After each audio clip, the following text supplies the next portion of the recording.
تربية أبعد من الاتجاهات الرقمية. هيدا عنوان سيمبوزيوم اللي هاليومين نحن عم نحتفل فيه.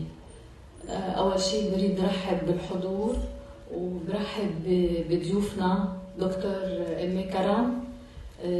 دكتور أيمي كرم هي أستاذ محاضر بكلية الطب بجامعة البلمند ومعالجة نفسية متخصصة بالعلاج النفسي الإدراكي للراشدين Cognitive Therapy. بالإضافة لكونها معالج نفسي، دكتور كرم عندها نشاطات عديدة بجمعيات منها لوكال ومنها عالمية، كذلك بNGOs بتهتم بهالمجال اللي هو العلاج النفسي الإدراكي. برحب كمان بدكتور فادي معلوف، طبيب نفسي ومدير برنامج الطب النفسي للأطفال والمراهقين. دكتور معلوف هو طبيب محاضر أيضا بالجامعة الأمريكية ببيروت، إضافة لكونه باحث بمجالات الوظائف الدماغية وارتباطها بسلوكيات المراهقين. دكتور كرم، دكتور معلوف، نحن اليوم الموضوع المطروح هو موضوع تحديات الثورة الرقمية ومدى تأثيرها على حياة البشر، خاصة عم بحكي الأطفال والمراهقين. بقصد كمان إنه بجيل الويب الديجيتال جينيريشن. فسؤالنا اليوم المطروح هو: هل وظائف الدماغ تغيرت أو تطورت عند الديجيتال جينيريشن لتواكب التطور التكنولوجي اللي نحن هلا عم نشوفه؟ بترك الكلام لدكتور معلوف ليجاوبنا على شكرا جزيلا. السؤالات. أنا بدي أتشكر المنظمين للمؤتمر لدعوتهم لنا. It's a privilege and honor أكون معكم. المحاضرة رح تكون بالإنجليزي، بس فينا نحكي شوية عربي يعني خلال السلايدز كمان. بس feel free إذا في أي أسئلة بالآخر إنه تطرحوا. خليت أخذ فكرة بالأول عن مين موجود بالحضور.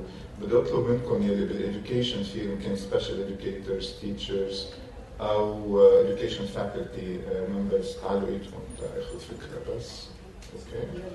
بالنون education field mental health, psychology, psychiatry في حدا؟ Okay.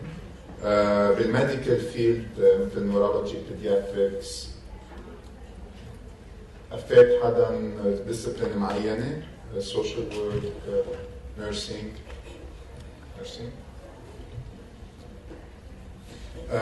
نحن اتفقنا انه كل حدا بيغطي 20 minutes وبيبقى لنا اخر شيء 20 minutes للدiscussion. So we're gonna welcome your questions بالاخر. رح جرب احكي اليوم عن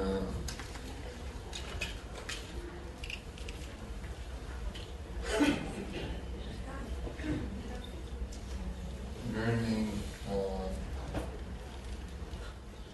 through digital media و brain plasticity. بالحقيقة التايتل is quite optimistic, so I'm not sure there is a lot of data on learning the brain changes and learning through digital media, but we're going to cover the following as a way to try to understand this concept. رح نحكي شوي على brain development, talk about brain plasticity, talk about brain and academic performance, digital media and brain development. We're going to use the example of video games because this is where most of the research has been done over the last 10 years. Talk about the recommendations regarding the use of media by the American Academy of Child and Adolescent Psychiatry, and give some advice to parents and teachers regarding the use of media. So this is to highlight to you that brain development starts really early on in pregnancy. So after the first few days of pregnancy, brain starts to develop. And within really 5 months, each cell is supposed ends up where it's supposed to be. So during the first 5 months of pregnancy are key in terms of development. I'd like to point out, at birth, the brain size is 25%, and by age 5 it is really 90%. So there is a huge gain that happens during the first 5 years of life.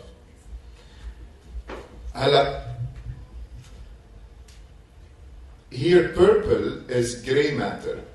So brain development continues throughout early childhood and adolescence into early adulthood. There are specific parts of the brain that continues to mature, specifically I'm talking about the gray matter and the frontal part of the brain. Frontal part of the brain, here the parts of the brain that really controls our behaviors and emotions and where abstract thinking takes place. So